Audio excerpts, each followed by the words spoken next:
Hi again, and welcome to the discussion on American foreign policy. I wanted to say a couple words about the readings from the first week, Wolfers, Allison, and Thomson. And I appreciate your comments, and they were good, and I thought it'd be a little bit faster and easier for me to say a couple of things than to try to write back the length of what I want to talk about.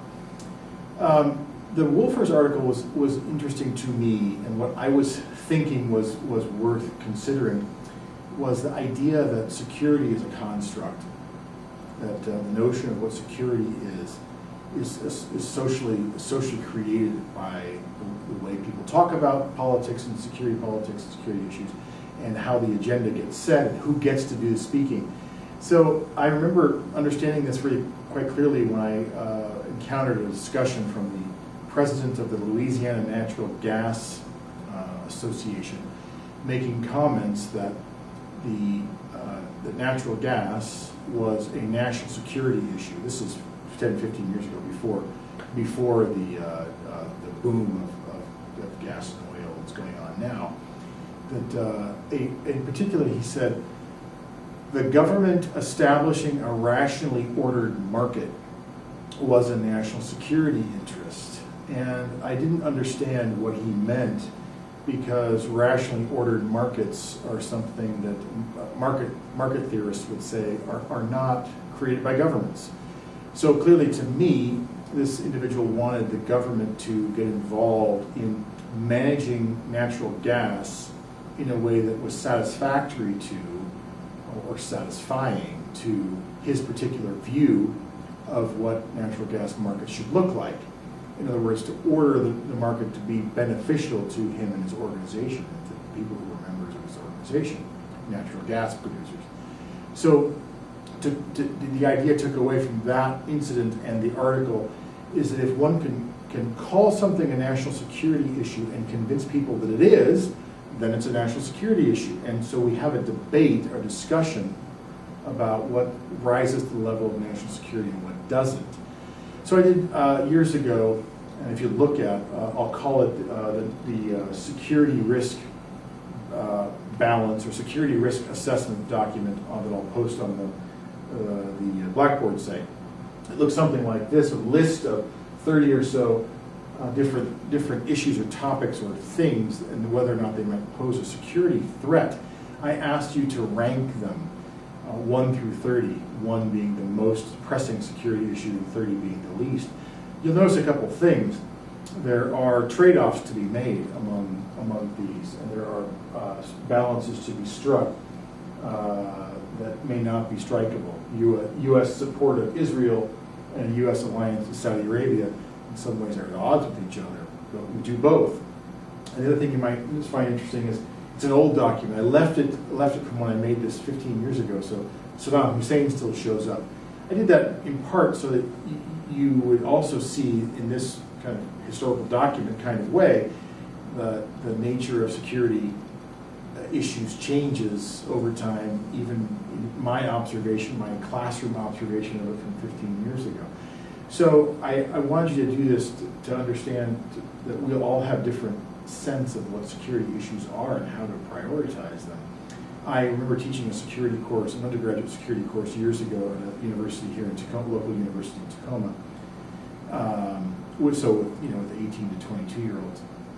And I asked them to write papers about security issues, and I said, you can choose whatever you want. And people chose environmental security issues, people chose economic security issues, which were registered as job security or overall economic health. Women chose personal security issues as quite high in their sense of the important issues.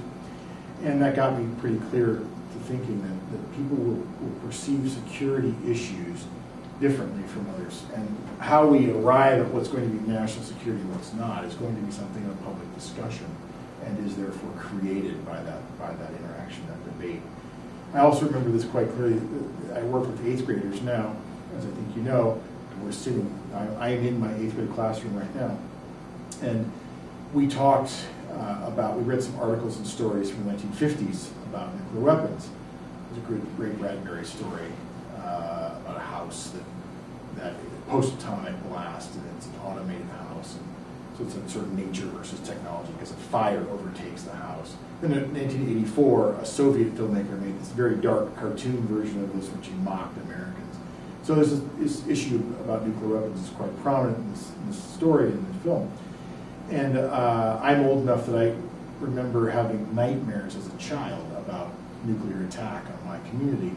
And I asked my 8th graders today, and that's nowhere near the top of any list of concerns. In fact, they don't even know. Most of them had never seen a footage of a nuclear blast and had no idea of how serious this was. So their notion of the security threat involving nuclear weapons is quite different from mine. Mine has changed over time. So one of the things from Wolfers, the thing I wanted to make sure we highlighted was that the discussion of security is going to be something subject to our values, preferences, and perceptions of the world. As far as Allison goes, and Thomson, you guys did a nice job of reviewing the work and trying to put together the Vietnam details with the Allison concepts. That was for me an exercise in theory, thinking theoretically. I wanted you to take the Allison concepts and see if you could use them to order and make sense of all the Thomson details. The 2 articles came out about the same time. And Thomson tells a very detailed journalistic story about what happened in Vietnam, why Vietnam was failing, if you will, at the time. And Allison is a conceptual structure, a discussion that organizes in a conceptual way the material of the Cuban Missile Crisis. And I thought, well, we could do the same thing with Thomson, Vietnam assessment, if we had the conceptual tool. So there's not a right answer.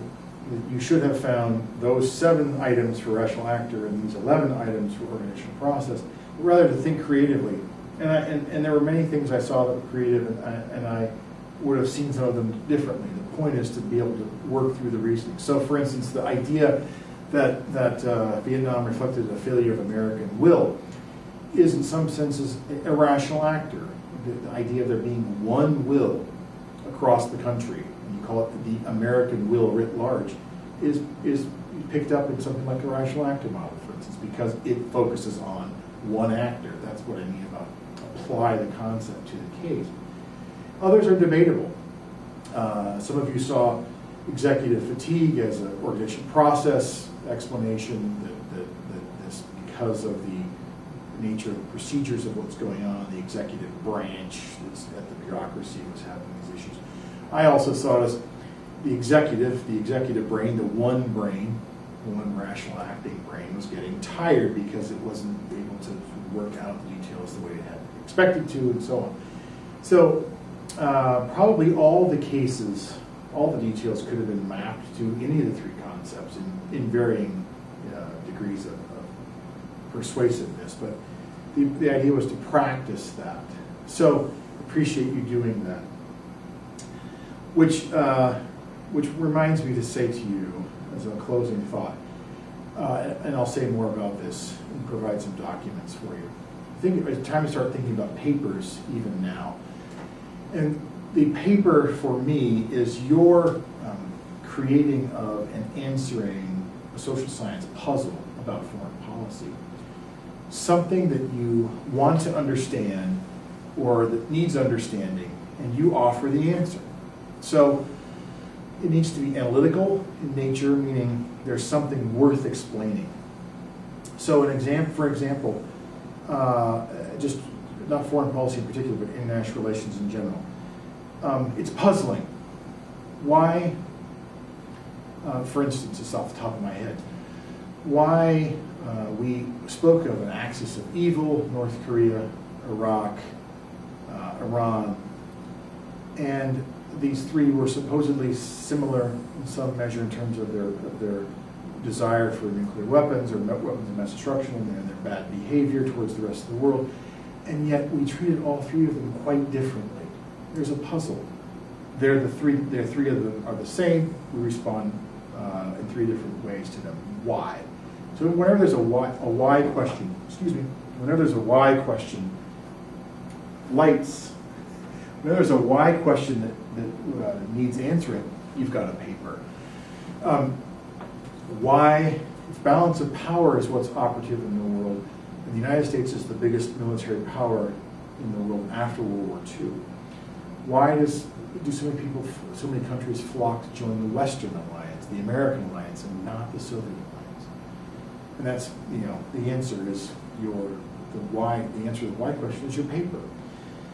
I'm not saying the answers are complicated or even difficult, or that you have to find new ones, but the idea of finding something worth explaining and then explaining that. I'm going to use a model or a concept or a theory to do that. And there'll be many competing explanations. I don't have to believe or subscribe to yours, and you try to convince me that there's something of merit there. So think about issues that are puzzling to you, topics that are puzzling to you, that are not simply descriptions, but things that call out for explanation. I'd be happy to hear from you what those might be that you're thinking about. And probably the first thing to do is think about a topic of interest to you and then do some reading and find out what needs to be explained. I often have students, mostly undergraduate students, come to me. I don't know what to write about.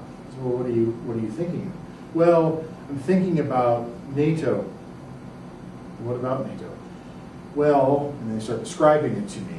So what's the puzzle? What's the thing that needs to be explained? Well, that, and they come up with some obscure, and it's not really quite a puzzle.